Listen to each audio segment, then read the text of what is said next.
Go ahead, you Thank can you. introduce. So it's my pleasure to introduce Fernando Rivas, who is currently a graduate student in the department, but hopefully not for much longer. Fernando's been with us what, 5 years now? Six. This is the sixth, yeah. And so he came originally to us from Santiago, Chile, where he got his undergraduate degree. And he's working on thermonuclear supernovae, and that's what we will hear about today. Great. All right. So, right, as you read the title, it's a bit mystic, but yeah, the theme of it basically echoes the theme of the talk. It's going to be a bit largely introductory in terms of like historical sightings of supernovae and delve a little bit in what I do. I finally see some prospect for the future. So yeah, let's just wait on it. Yeah. Right. So we start with the first ever recorded supernovae.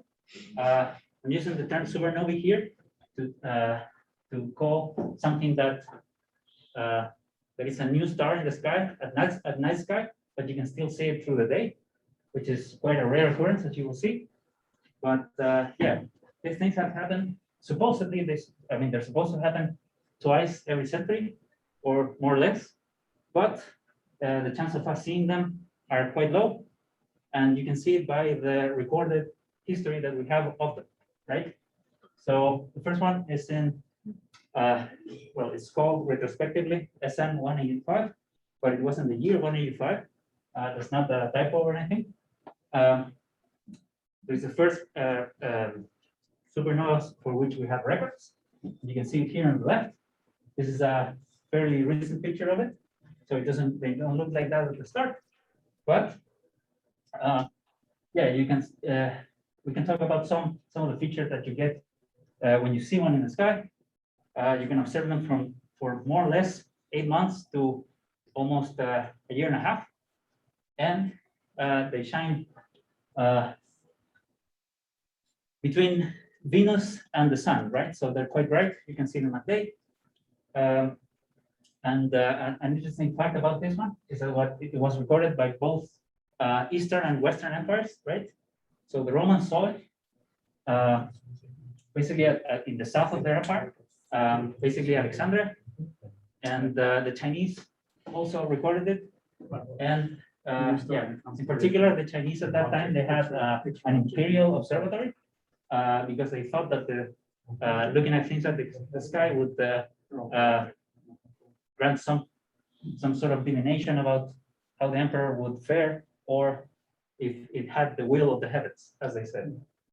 So they were pretty meticulous. So if there was any other one, they would definitely have seen it before or after. So that gives us a pretty good baseline, right? If there was another recorded before. Right. Another thing about these events is that, since I already said, they were some sort of, the skies had some sort of divine power, and a lot of people afterwards, they retrospectively assigned certain omens to those observations. And in particular with this one, it signaled the decay of 2 empires, not just one. Basically, the Han Empire went into a civil war like 20 years after the supernovae, and Roman, the so-called Pax Romana, also failed a couple of decades after the supernova. So everybody was blaming the supernova for it. So yeah, that's with that one. And the next one observed almost 800 years after. So these are quite far and few in between. Was pretty much observed all over the world, right? From Japan to Egypt, and even in Switzerland, in some far forgotten abbey, someone made a record of. And why wasn't it seen all over Europe? It's because it was pretty low in the sky. So only the middle part of the, locations near the equator were able to see it. So yeah, the best observation that we have about it the best register we have about it was made by some astrologer named Ali Ridwan in Cairo. And in fact, it was so meticulous that he also mentioned the positions of planets, also grouped with the supernovae. So by those, but that kind of meticulous observation, we can figure out the exact date at which it appeared, which is April 30. It was that's kind of that shows you like that amateur astronomy is not that bad at all, right?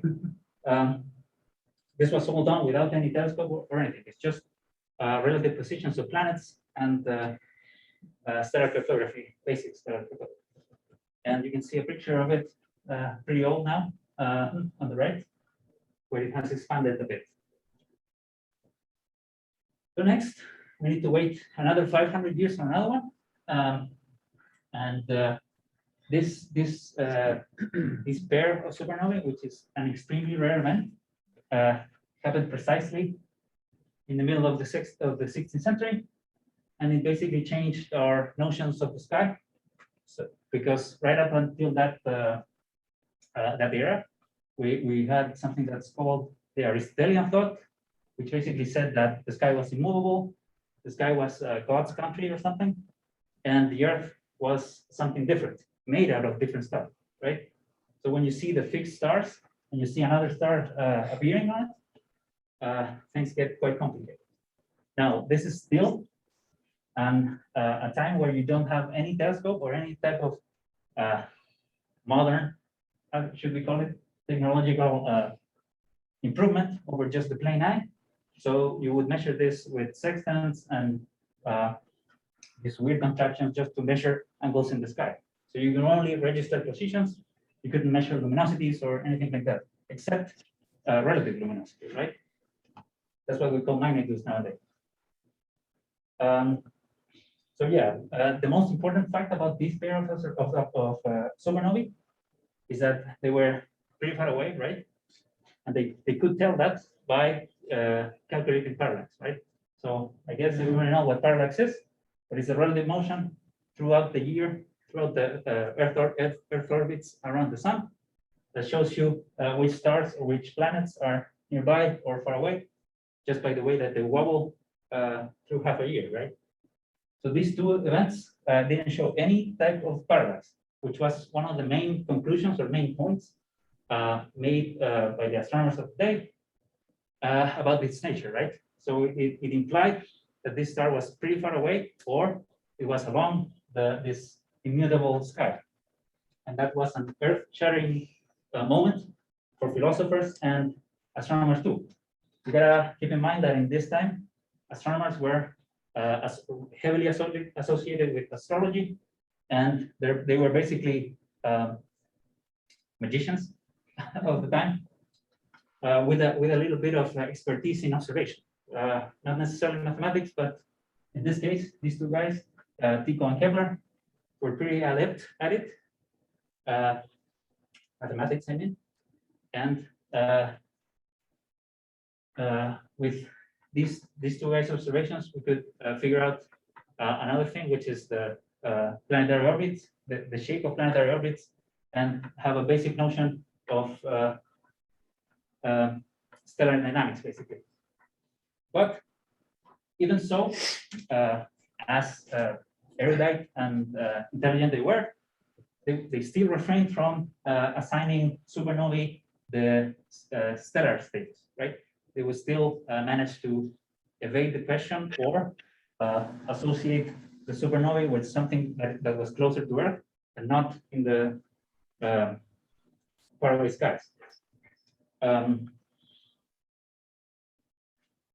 But in particular, the second one, the one in 1604, was also observed by Galileo. And as you all know, Galileo was I think a curmudgeon, you would call it. So even before his trial in 1610, he observed, he didn't observe the supernova directly, but he did comment on it, and he did assign it a link basically a link between the sky and the Earth. But as always, with a disclaimer that he might be wrong, etc., so that they wouldn't be burned at the stake. So, yeah, these two events, since they're so close in between them, I mean, close between. Yeah, well, it's a close in between. Was a really big hit for the common philosophies of the time, right? Because if it only happened once, we could just write it off as bad observations, etc. But since the fact that two people that were co-living at the time saw both different events, was basically a killing blow. So yeah, after these two, remember that in 1605, the telescope was invented. Galileo observed the Jovian moons. He wrote a book about it, and now everybody had telescopes to basically see deeper and farther in the skies. But I mean, everybody thought we were prepared for the next one, but nothing happened. For 300 years, technology advanced. We had telescopes approved. We had the spectroscope invented, basically. We developed photography at the beginning of the 19th century. So we were all prepared, but nothing happened, right? No supernova appeared in these 300 years. So anything that we will find it basically by repeated observation of the same object, or checking older photographic plates with new observations. So that eventually did happen in 1885 in Andromeda. And this particular supernova, as you see here, these are the actual observations of the era. You can see that it's quite hard to tell the supernova from a star. But even so, I thought it was illustrative to show it, right? So on the right you have a drawing of it, and on the left is the actual photographic plate of it, one of them, right? So at this time, end of the 19th century, we still didn't know a lot about the skies. So what we thought about, basically, what we thought about specifically about M31 was that it was a nebula. A nebula is basically just anything that looks fuzzy in the sky at that point. And there was quite a discrepancy between thinking that these nebulous blobs were actually groups of stars, or just nebulas like planetary nebulas or something else, right? And the common thought at the time was that the galaxy was everything that we could see. There was something beyond, kind of resonating with the 1500s, right? So the sky was larger than before, but still not quite as large as we would have thought. And this led to, oh well, this is just a modern picture of it, so that you can clearly see it there. But that's a remnant, so it's quite larger than it was at 1885, but yeah. So this supernova in particular was a great sticking point in what people have called the Great Debate about island universes. This was the thing that I told you recently, the discrepancy between assigning some sort of galactic property to the nebula, or just assuming that it was something nearby that was just dust. So as it says here, the debate was between Curtis and Shapley. You don't need to remember that, but Curtis calculated a distance to M31, which was this nebula, that was 100 times harder than the current estimate that they had at the time. And that would mean, that implied that the supernova that they saw was 100 million times brighter than the sun, which was incredible at the time. And yeah, basically, it was made worse by Shapley, because Shapley studied clusters of galaxies, clusters of stars, sorry. And in clusters of stars, you find the largest stars available, basically. And the brightest star that he saw ever was just 10,000 times brighter. So this supernova was beyond imagination at that time. So the debate wasn't settled that day, but in a couple of years' time, Hubble observed Cepheids, which are a type of star that oscillates so that you can tell where they are compared to the ones that are nearby. So you can measure distances with them and certify the distance to M31. But that posed a problem, right? The supernova was enormously bright. So that's what moved Baade and Zwicky to coin the term supernova, right? So they basically separated the classes, right? So there were stars and supernovae, which were these incredibly luminous events that you saw at the time, right? So they published this paper in 1931, which said that all these properties made a supernova, right? And it turns out that they underestimated all the properties by about 50%, I said, right? So, well, the transit time is not that bad because it's well documented. It was well documented from supernovae before, and well observed 1885 at that time. But the lightness, the luminosity of particularly 1885 was not quite high in terms of the supernova that we will have in the years hence. And they also ventured, they basically cornered the range of progenitors by mass, which is, now we know that they're supernovae with greater mass, but they're from a different type, but we'll see that in a minute. So this description of supernovae was the problem, right? Because we only had a few observations of supernovae, around 10 at the time. So that impulsed Zwicky to start looking for it. And at that time, we only had photographic plates. We didn't have very large telescopes. We didn't have survey telescopes. So it was very difficult to find them. But with a lot of perseverance, Zwicky in 4 years, after spending 2 years and finding nothing by himself, he asked for money, he asked for a better telescope, and he got his survey. And in 3 years, he found 12. And also, he followed them up with spectra, which is very good for the 30s, I guess. And with this 12 events, very meticulously characterized. Minkowski in the 40s made this, well, he didn't make the chart, but he classified these 12 events, right? So as you see, this is like a logic circuit. You have these three main properties of the spectra of the supernovae, and depending on what you find on the spectra, you can assign them a type, right? So the most important one is hydrogen, right? So that breaks off into, okay. How they estimate the mass of progenitor at that time? The mass? Yeah. I'm not sure. I guess they would just use Stefan Boltzmann, right? It was proportional to the luminosity. So since they were all point sources, you could calculate some sort of size. And if they all shine in the same way, you have some sort of notion of the mass of the star, right? No, but they haven't seen progenitor before explosion. Oh, yeah. Up to this point, they haven't seen a progenitor.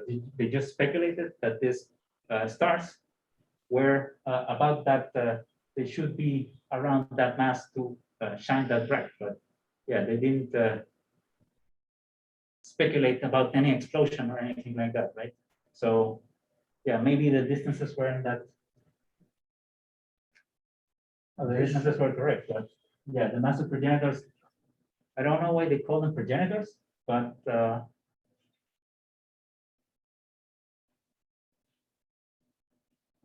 yeah, I'm not very sure. Oh,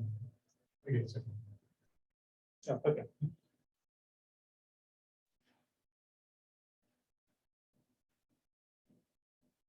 Yeah, I'll save it for next. Maybe I'll figure it out.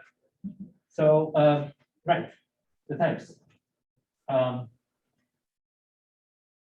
Yeah, so if you have hydrogen, you are type 2. And if you don't have hydrogen, if you don't have hydrogen, you go to type 1 sub something, right? And then you need to pick a little further with helium, if you have it, or if you have silicon, right? And you will quickly see that basically these subtypes are not that important. What's mostly important is separating them between 1 and 1/8, 2 and 1/8, sorry. And you can see it here. Right, so we said that type 2s. So it's surprising to me that any supernova wouldn't have hydrogen in it. Do stars just use up all of their hydrogen before they go supernova, or nearly all, or? You're quite there, right? That would mean that the progenitor is kind of old, right?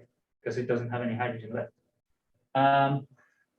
So, yeah, to answer your question, yeah, that's basically it, right? Okay. You don't have a lot of hydrogen left, so you have something like a remnant or something like a highly evolved star, which is Okay. already exhausted. It's hydrogen or most of it, because basically you could still have some hydrogen, but you wouldn't see it because it's ionized. Okay. But we'll get to that. But yeah, you're kind of right. Right. So type 2s have hydrogen. Where's the type 2? It's over here. Right. So those prominent lines of hydrogen, you can clearly see them here, H alpha and H beta, and all the other types don't have it. So that type 2, you can bend them in some way. But for the subtypes of 1/8, of 1, sorry, you need to dig a little deeper, and you need to look at this silicon doublet there, or some dip in iron, or maybe some calcium. So we said silicon and helium, right? So helium, you have it over here. It's also quite permanent, and it's not overlapping the hydrogen, right? So you can tell them apart, and you can clearly see that in 1/8 you don't have any helium. Right, and in turn, 1/8 have silicon, but none of the others have silicon. That will tell us a lot about the progenitors, but we'll see that in a bit further down. Right, so now we have them classified. So the next question is basically, what are we, right? And one of the most important steps in that direction was this paper in 1957, the B squared FH, Burbidge thanks to, and Fowler and Hoyle, which is a seminal paper in nucleosynthesis, which basically just mapped every element that you have on Earth and mapped them to some sort of environment in the sky, right? Either old stars, young stars, or something else, some type of quick neutron processes. I don't think they say precisely that it's an explosive event, but they do say it's an environment where you have a lot of neutrons flying around. And if that's not an explosion, I don't know what it is. All right, but one of the most important things that they say for this talk is that you need some energy to go past iron. And this is, I think it was known before 1957, I'm willing to guess, but the binding energy of nucleons, you can fuse hydrogen and get energy, you can fuse helium and get energy, and so on and so forth, until you get to iron. When you get to iron, you start needing energy to fuse elements, right? So if it's not fusion, then it has to be fusion plus something else, or some sort of explosion. And that impulsed Pankey in '62 to fit the light curves of supernovae by nuclear decay. So if you manage to get some sort of highly radioactive nickel, you can fit the curve of the light curve of supernovae by this simple decay of nickel to iron. So what he saw was that I don't have a light curve, but you'll see a light curve in a moment. But let's just focus on the spectra. Sorry. So in the spectra, you see these iron lines, right? So if you see ionized iron, you can tell that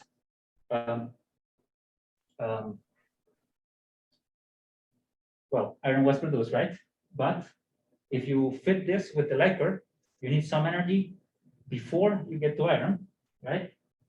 And that is neatly provided by this decay, right? From nickel to cobalt takes half-life of this transition is 6 days, right?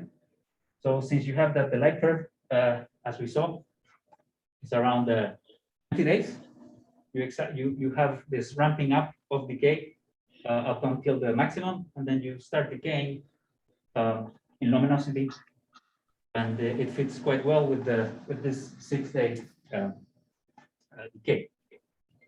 So now we have the 3 main conclusions of this.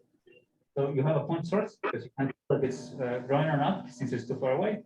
You have around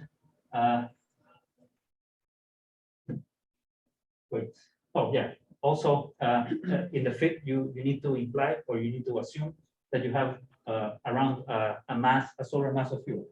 So the event is an explosive.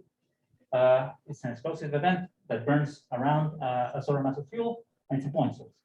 So the best candidate for this are white dwarfs, right? Also, white dwarfs don't have any or have few, a little, sorry, of real hydrogen and helium. So you already skip 2 of the problems of supernova, of the other types of supernova. That. So once you have that, you can start probing deeper. You can look for more white dwarfs.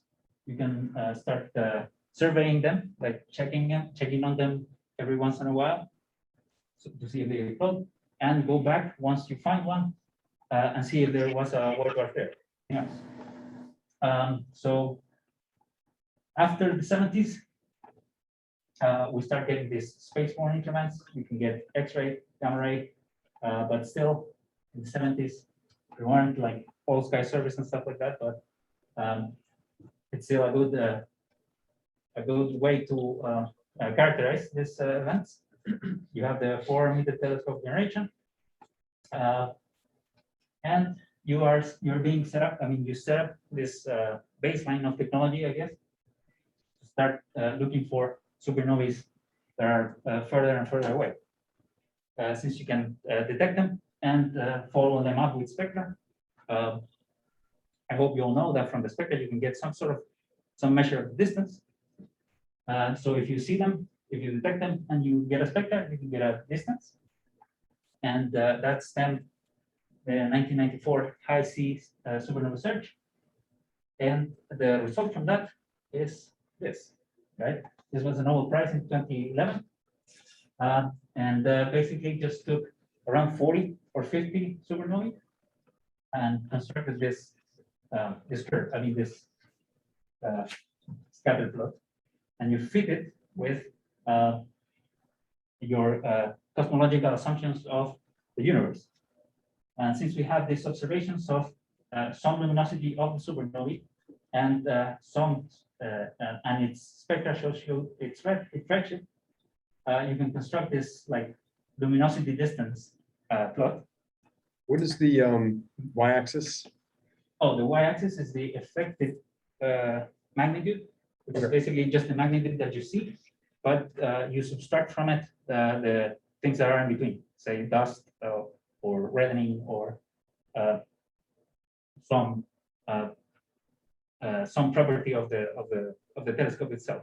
Also, there's a big problem when you start comparing things seen by different telescopes, because you have different calibrations and different filters. So that's quite a mess. But once you take all of that into account, it's just a number that you sum to the magnitude. Okay, for us non-astronomers, remind me, is magnitude the brightness you see here on Earth, or is it the brightness of the star where the star is? It's both, because it's the actual brightness of the star, but the magnitude is what you see from Earth, right? The absolute magnitude is something, is the brightness that you would see at a certain distance, and the intrinsic luminosity of the object, you generally don't know it. because you're just measuring from Earth what you see in the sky. So to get an intrinsic luminosity, you need two things. You need to measure well the luminosity that you get from Earth, and you need a distance, right? Because if you have a distance, you have both of the things that you need for Okay, but this is not correcting for distance? Is that, Little m or the big y-axis is not. Is it little m or big m? I can't read it from here Well, on the axis. It's little m, right? So little m is apparent magnitude. okay, It's not, it is correct, but it's what you measure. okay, okay. yeah, it's basically all it's a magnitude, but corrected for all the things that we humans do, like the Sure. telescope and the things that are in between. Um, How do you interpret the outlier events here? Like for things that like this, like white dot one that's so clearly, fairly far off of the curve. you blame the observer, but but otherwise they do include it, but yeah, it just spreads out your correlation. Mm. And you can see it right here, right? The standard deviation grows with your outliers, but in terms of like what they actually are, we might get an answer a bit further down the road, but they're basically just other types of supernova. Yeah, this is just a shameless self-plug. This Calan was made in Chile by a Chilean astronomer in a secluded mount with a Maxwell telescope, just taking pictures and calibrating them really well. That was very important to do this small C search so that you could get to the higher C searches by using those samples. Right. So you can see that the spread is pretty large, and it's not quite believable, I guess. But what you see here is an improved one. This one was made in 2012, I guess. The Union 2 collaboration. So now instead of 42, It's basically just distance. Yeah. and yeah, you can see that the y-axis has changed. So now we have the distance module. And the distance module is the magnitude minus your absolute magnitude. So this is now being corrected by the distance to the object, which is not that important in terms of like if you use the apparent magnitude or distance modules, because in the end, you're assuming that the absolute brightness or the absolute magnitude of the object are mostly the same for all the class of objects that you're studying, right? So you're picking the same thing. So the absolute magnitude should be always the same, plus a spread. And yeah, you can see that the spread is pretty wide. It is a magnitude in each direction, right? But I think that black dots are bent a bit, but yeah, it's a way better measurement than the one you have in the hand. All right. Are those log scales? This one's no. This is just linear. Okay. I mean the distance module, the magnitudes are logged. Yeah. Okay. But they're logged by a factor, right? So it's 2.5 log. So it's not. If you have a difference in magnitude, it's not necessarily 10 times more brightness, but yeah, the factor doesn't matter when you use distance modules. Right, so now we come to the present. We have, well, this is just if you didn't believe me that there are consistent class of objects. You can see here on the left, there are how much? 8 supernovae type 1As, and they all bunch up nicely once you fit them to the B band maximum, right?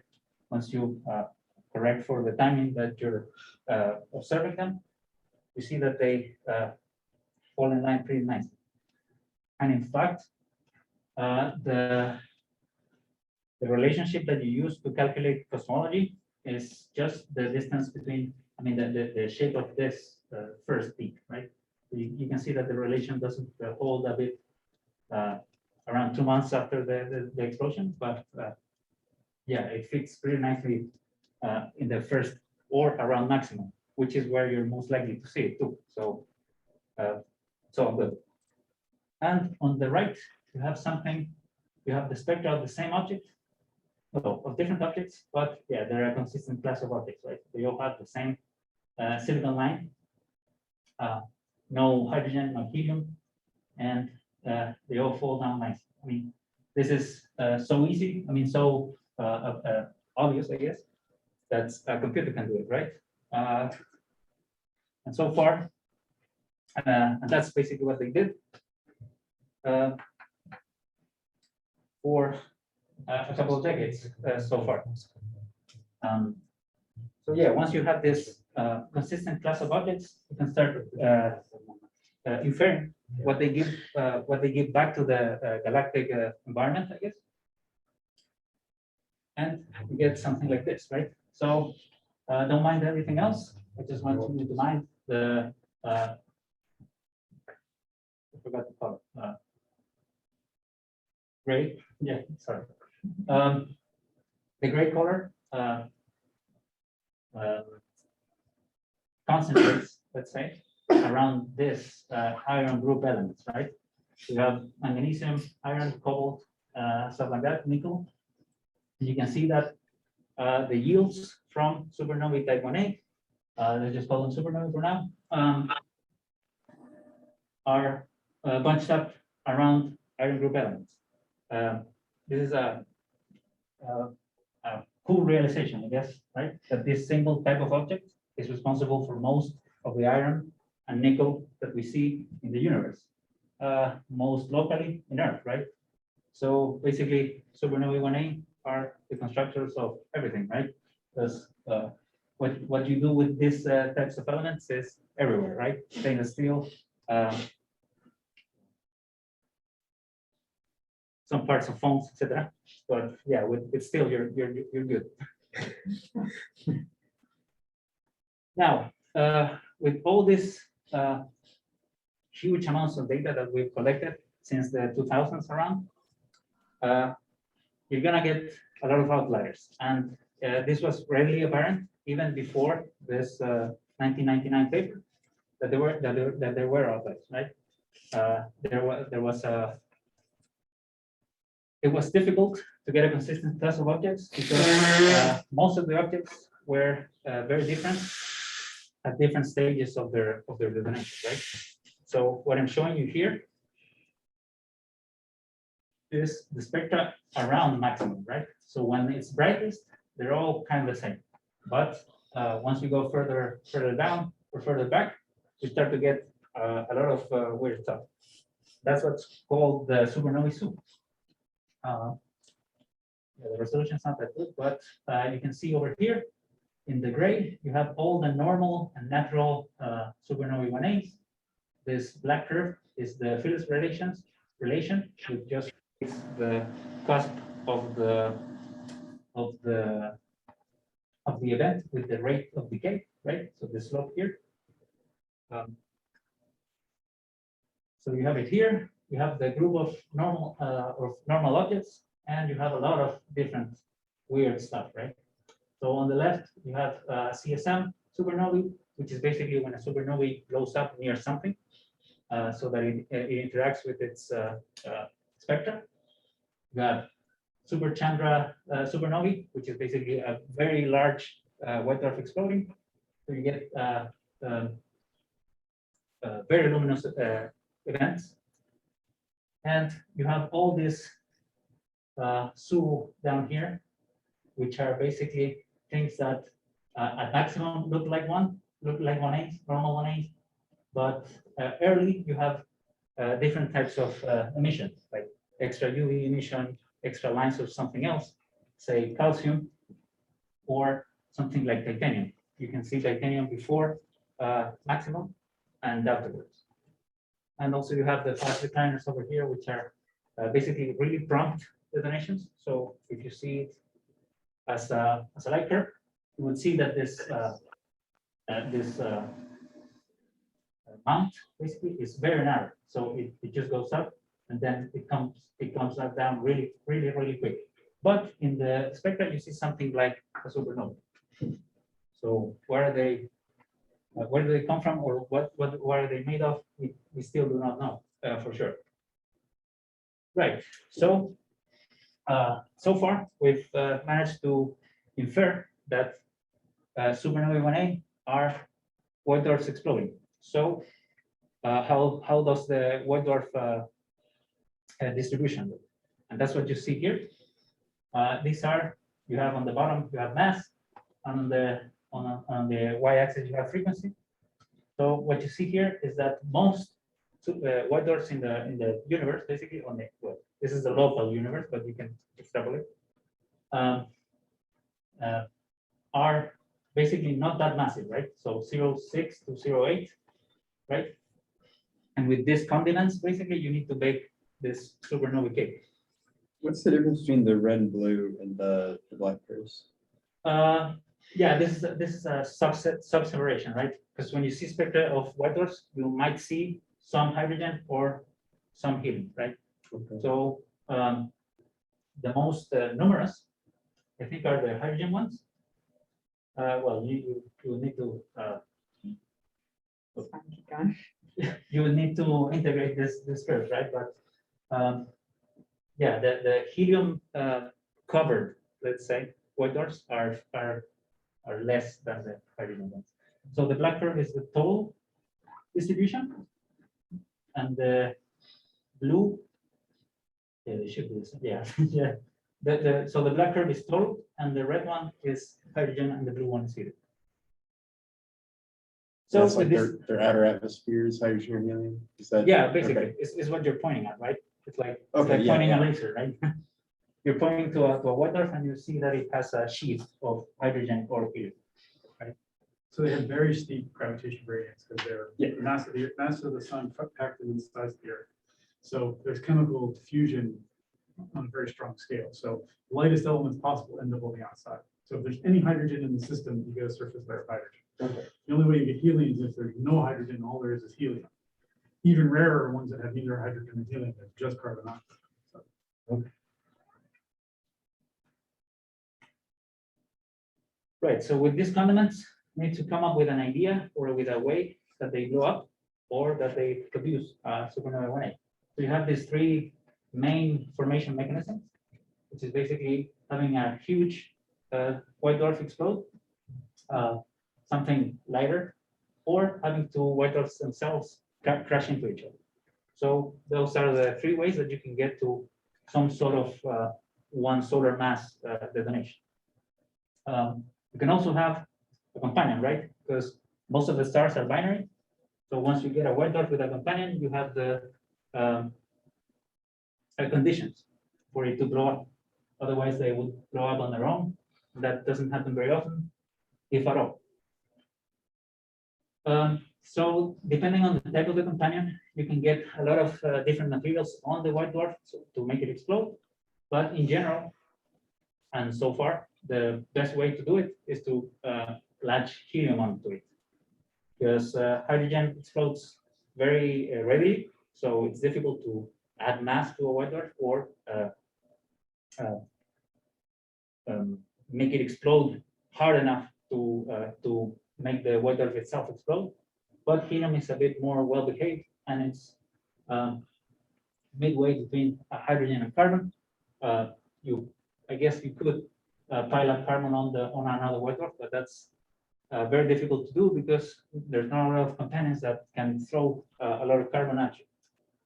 So you're left with helium. Excuse me, for companion, what is the Yenish? You Oh, degenerate, yeah. The was it? mean to be degenerate in this case. Oh yeah, I didn't specify. Sorry. So degenerate is basically being a white dwarf or something like a white dwarf, right? Or Dege- some other The degeneracy comes from the fact that the way that the star is holds onto itself basically is by some sort of degenerate matter, right? Degenerate matter in this case is something that is compacted well enough so that it doesn't just sustain itself by fusion or normal pressures, right? We Oh, need some sort of, Something with the degeneracy pressure holding in something. yeah, you could go higher, right? You could be like way more, sounds really weird, but way more degenerate. You can have neutron stars and stuff like that. But since we're at the level of one solar mass or thereabouts, you cannot get that far enough for this particular supernova when it hits. So what you might see before a supernova detonation, something like this. Secondary would be the companion, and primary would be your white dwarf, right? So you have some sort of inflow of helium-rich, helium-rich material accreting on the white dwarf, and eventually you will get to a point where you have a significant shell over your primary, which by means of either orbit contraction or some other factor or some other dynamic process, you get it to heat up to a point where it can ignite. So once it ignites, you might see something like, let's get that. You might see something like this.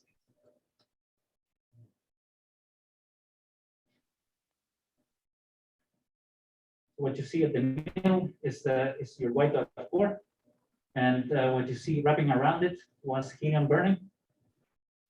So the helium, when it burns, it basically creates nickel, the nickel that you see, and eventually it ignites the core, and the core unbinds itself. So you can see it on the red there. So the red is just pure carbon, and basically you wipe off all the carbon. So you're killing the white dwarf by making all this nickel that you see in the end. Now, if you see carefully, you can see that the detonation that is wrapping around the core eventually ignites the core at the bottom, at the antipode of the white dwarf. But that changes when you simulate something a bit more meticulously, I guess. So this is a higher resolution simulation, and you can see that now it doesn't detonate at the antipode, but rather it explodes at the very core of the white dwarf. So you can see in the middle panel that the temperature starts to rise near the off center, and eventually it ignites the core by itself, right? So this is just like crushing the core instead of like just burning it from a side. And those kinds of difference, you can see them.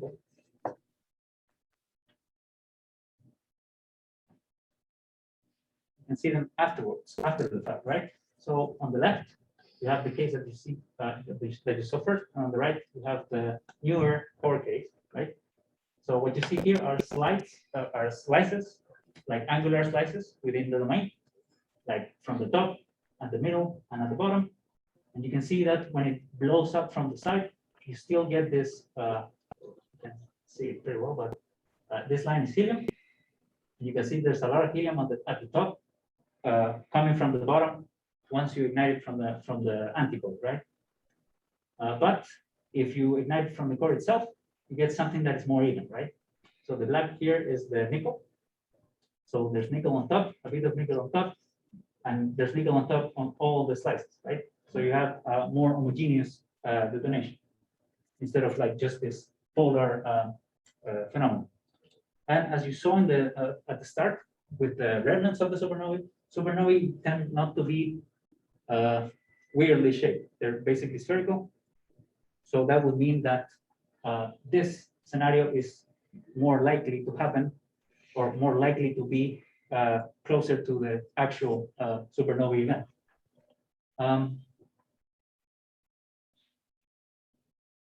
Yeah, how much time do I have? You can stop for questions sometime soon. Sometime soon? You've got 10 minutes. You've been on 50 minutes. So, Oh. yeah. Yeah, well, and basically that's what I do, right? I simulate this. This is the problem that we have is that we have an underdetermined group of phenomena. So we can model it in very different ways, still get the same result. But this type of speculation will be elucidated a bit further in the future. How? By basically two things. Well, first of all, is LISA, the interferometer in space, which basically will, if you see it here, don't mind this. This is just a sensitivity, but you see that the frequency of this space-borne telescope, well, it's not a telescope, but will basically resolve some galactic binaries. So that will tell us how much of the supernovae 1A population is being made by white dwarfs scratching into each other, or something like a single white dwarf being blown up by something else, by a companion. Sorry. Why is it? Why is it in space? It's because of its sensitivity to frequencies, right? So the frequency that it will listen to is 1 second to 1 hour, and everything oscillates at that frequency on Earth. So you need to be outside of the Earth to listen to it. And the second one is the Vera-Rubin telescope, which will have first light in a year, or maybe 2022. And this thing will observe 40,000 supernovae per year, which is a huge increase in the rate of discovery. So right now we're at 100 or 200 per year. So once you get 40,000, it's going to be pretty tough. And actually, there's a side project. There's a lot of side projects with this particular telescope, which are called brokers, in the same way that you would use Robinhood or something to tell you some specific event of the stock market. You will still have the Vera-Rubin will show you so much information that you need something to tone it down or skim it down to something that you can use. So yeah, that's an exciting. There's a lot of science going into that, like seeing what's important and what's not. Right? And yeah, summary is it's a bit imaginative, but yeah. So yeah, supernovae have been with us all along. They've always challenged us and forced us to do better, I guess. But a quite important one is that if one would happen very near us, it would be very deadly. So it's very good that they're far away. And yeah, I'll just take questions. All right, thank you so much. Okay, questions. Let's start with the students. We asked you a lot. We slowed you down a bit asking a lot of questions during the talk, so don't feel bad about timing. Anything else from the students? I have a quick question. So, Go what would be the observational signature from which we can distinguish a double detonating a scenario from the general double degenerate scenario?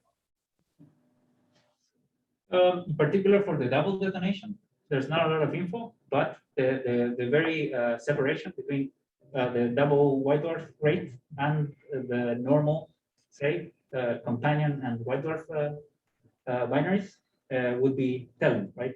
Because there's people that say that double white dwarfs can account for every supernovae. So if we could bring them down to Earth a bit, it would be, I guess. But in terms of like the actual double detonation and other types of mechanisms of explosion, I guess the best way forward would be to get more spectra. Like,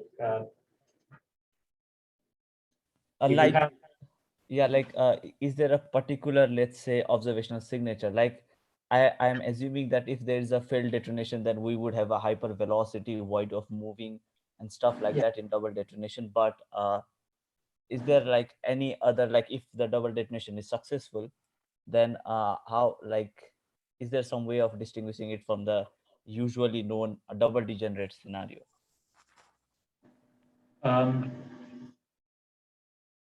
In terms of direct observation, you have something called the polarization, right? So you can study the orientation of the light that it's reaching you. And in double white dwarf types of detonation, the process is way more dynamic or way more violent. let's say. So the detonation should have some sort of line of sight orientation. But in double detonations or normal detonations, they're way more spherical or less polarized. And you can tell by those sorts of observations. But it is a bit misleading because there's still some polarization in the spherical case.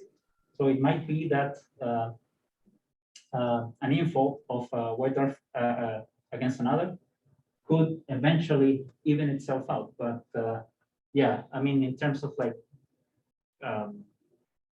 quick separation between the two, the polarization is a good measure. All right, thank you. All right, other questions? From anyone? Could you explain these graphs a little bit more? Oh yeah, they're a bit contrived, I guess. What we're looking at, yeah. Yeah, because they're I mean, every line is a species, right? And what you see down here is the velocity at which you have velocity versus mass fraction. So at each velocity bin, you have a certain distribution of elements, right? So what this tells you is once this proto-nebula expands, you will get different layers of different elements on your observation, right? So once you take the spectrum of this, depending on the velocity and the mass fraction, you will get different types of lines in your spectrum. For example, yeah, over here, yeah. For example, this doublet, which throw is the ratio between these two lines depends on the particular velocity of the silicon in the spectrum that you take.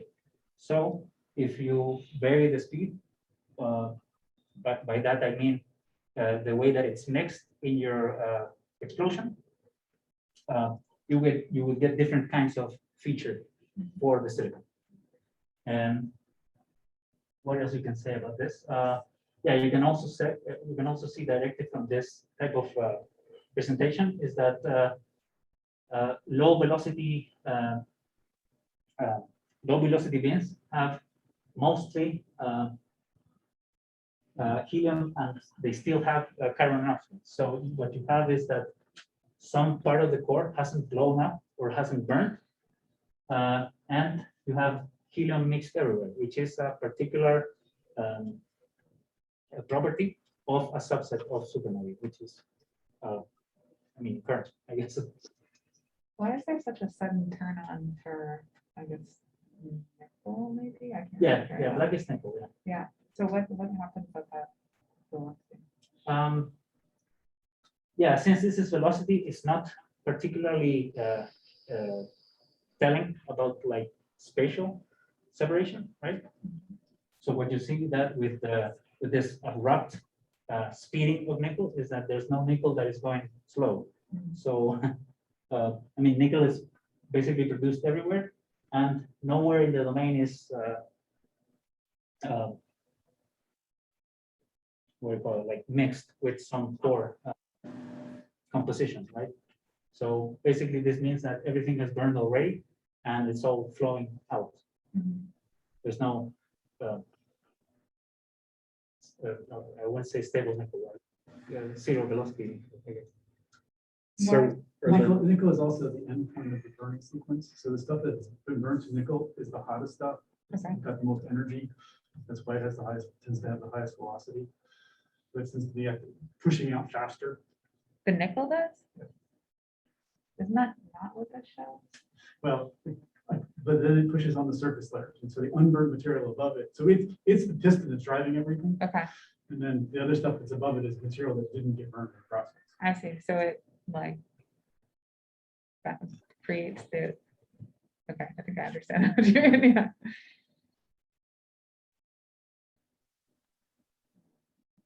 It sounded like when you were saying, when you were showing these, maybe I misunderstood, but it sounded like you said something like the fact that there's a more kind of like uniform distribution of different elements at the high velocities tells you that you're going to have a more spherical remnant? Is Um, that, did you say that? And if so, Yeah, why does that mean that? Not particularly in the mix, Mhm. but in the sense that it looks the same way all around. Right? Because we're simulating, we're simulating something that it's inherently offset, right?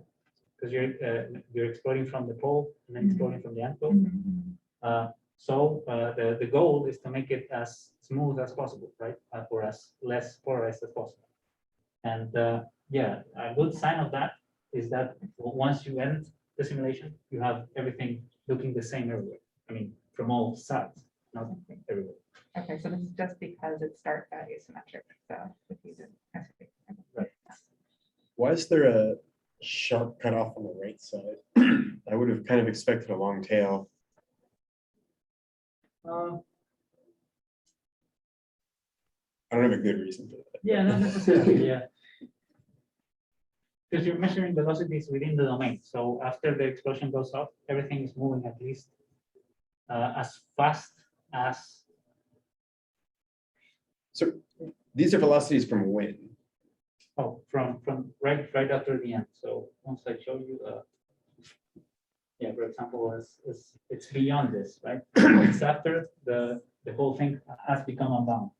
So Okay. you can see here it's like 2.6 seconds,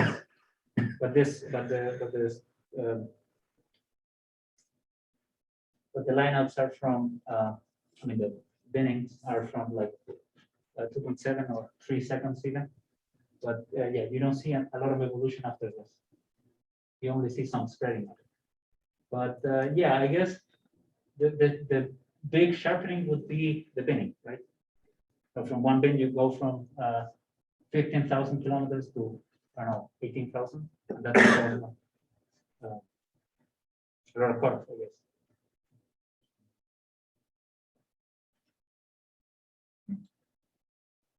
Maybe you mentioned it, but could you briefly describe what's the difference in mechanisms which trigger detonation for A, B, and C?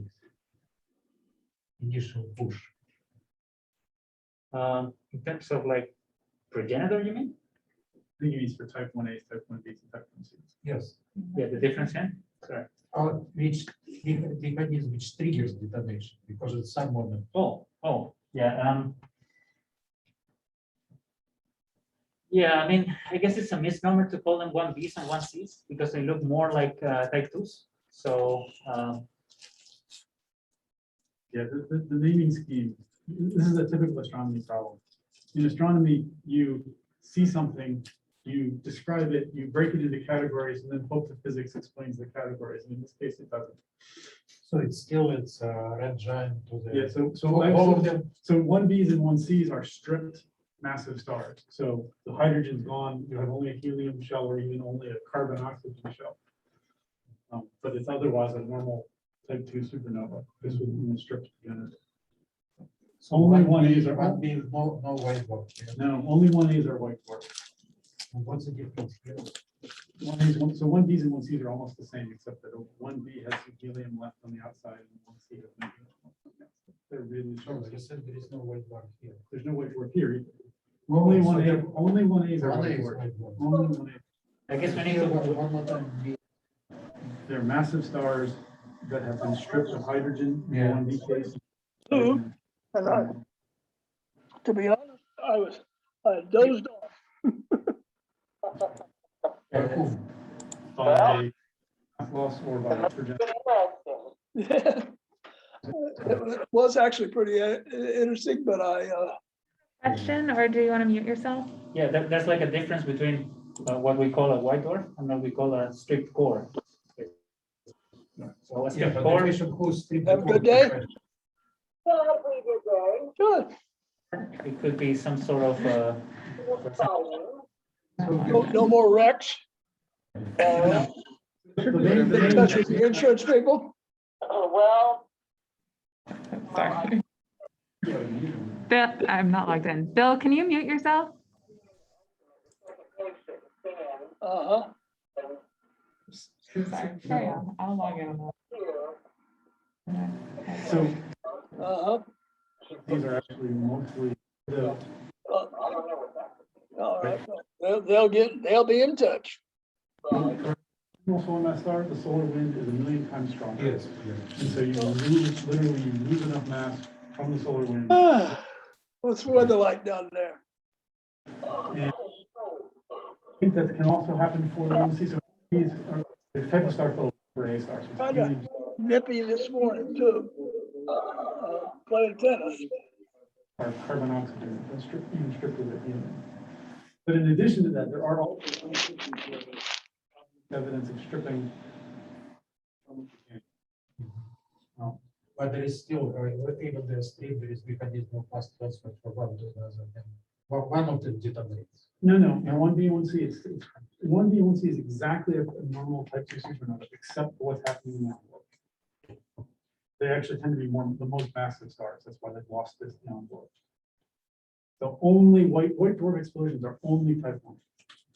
So this, as I said, the categorization system completely fails the physics. Now, also the neutrino, so supernova neutrino production is also different in the three cases. A little bit, mostly because the mass of the neutron star is different, but the mechanism is essentially the same. Also because but here no. No neutron.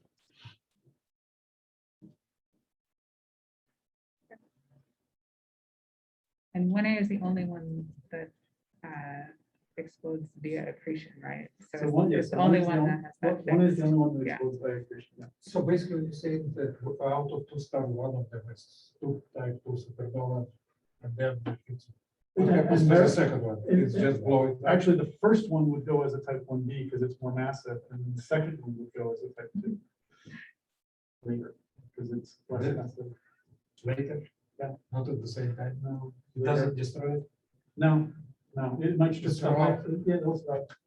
Right, I think maybe when you give your talk, you're gonna have to give us like a like high school earth science level, like how a star becomes, like the life cycle. of a I've got that star. slide actually. 'cause Yes, yes. I actually had, I needed these slides for the graduate participation seminar because Mhm. this is the typical thing, Right, right? okay.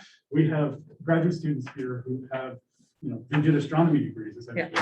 And we have graduate students here who have never seen any astronomy outside of NOVA. Mhm. Yeah. A TV show, so yes, I'll do my best. Excellent. Fernando actually did a very good job with all the introductions. Yeah, I really liked your history. All right, do we have any other questions? I think we exhausted it. All right, thank you so much for joining. All right, see you all next week.